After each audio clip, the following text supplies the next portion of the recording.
Another loss for the Bears, this time against the Detroit Lions at Soldier Field by the score of 31-30.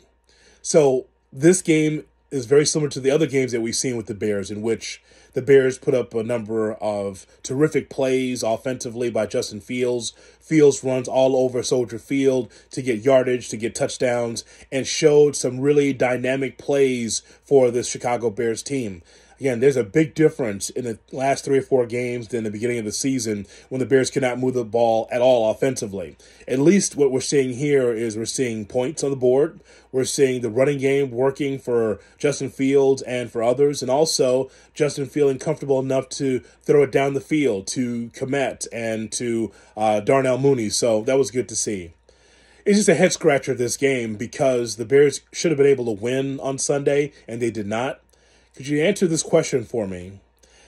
When the game's on the line and the Bears are just trying to get in the field goal range to win it late in the game, 2 minutes left in the fourth quarter, why all of a sudden did Justin Fields become a pocket passer? Was the Lions defense that good that Justin Fields, who had been running all over the field all day, all of a sudden was patting the ball and wanted to be a pocket passer? And you saw how that worked out. It didn't work out at all. Do you know that there was one pass for 6 yards in the fourth quarter? I'm not going to take anything away from Justin Fields as far as him running the football. He finished 12 for 20, good for 167 yards. He had a couple of touchdowns, 147 yards rushing. Awesome. Another day where Justin Fields is running all over the field and getting yardage, getting touchdowns, putting the Bears in position to score, putting points on the board. But when you needed Justin Fields and you need the offense to be able to, again, fight to get open or to have running lanes, the Bears couldn't get it done. The defense with Jack Sanborn, who I've been talking about in the air a lot, saying, boy, this is an opportunity for all these young guys to show something defensively. It's just, the season's not going anywhere. So if you're a young player and you want to be on this football team next year or get a nice contract, show what you can do. And Jack Sanborn, Morrow did a nice job as well trying to get after Jared Goff. The difference between last week and this week is that Tua Tagovailoa was able to have his uniform clean. Bears didn't have much of a pass rush because the ball got out. Jared Goff is not very good as a quarterback. He's just average or below average, and the Bears were able to get after him and just rush him, make him feel a little uncomfortable in the pocket, and I like that. But the problem is that when you look at this Bears defense, they're just a step and a half slow against the Lions offense. I mean, we've been seeing this a lot this season where as the Bears take off talent, there's no more Roquan Smith. There's a number of players are not here anymore. But the secondary, a young secondary at that, is just allowing them too much yardage. Backside the linebackers in front of the secondary, it's just wide open in the middle of the field. And there's room to roam for a lot of these teams that the Bears play. Bears are just giving up a ton.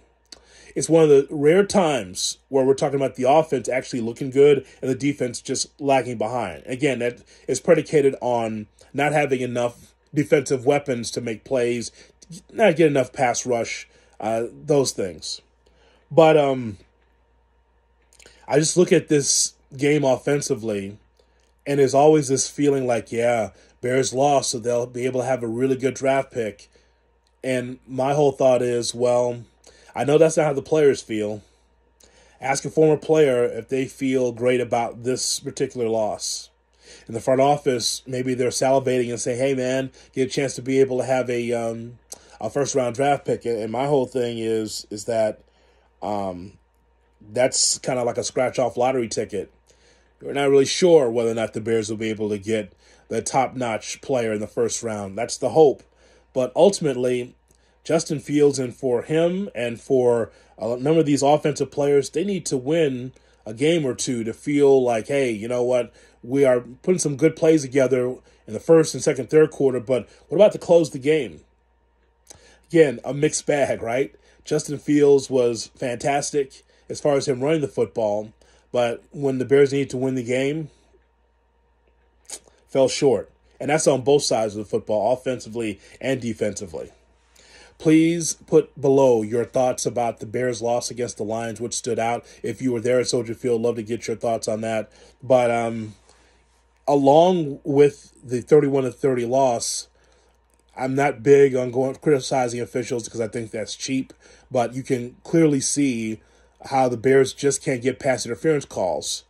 I don't understand that either. Like, I know it's very difficult to be an official in sports, especially on the big level, but it's just the inconsistent calls I thought also played a factor in the game as well. It's not why they lost the game, but it's just something I want to point out based on what I saw. It was just interesting. So, again, some spectacular plays, but again, another loss for the Bears. What'd you think? Bear down.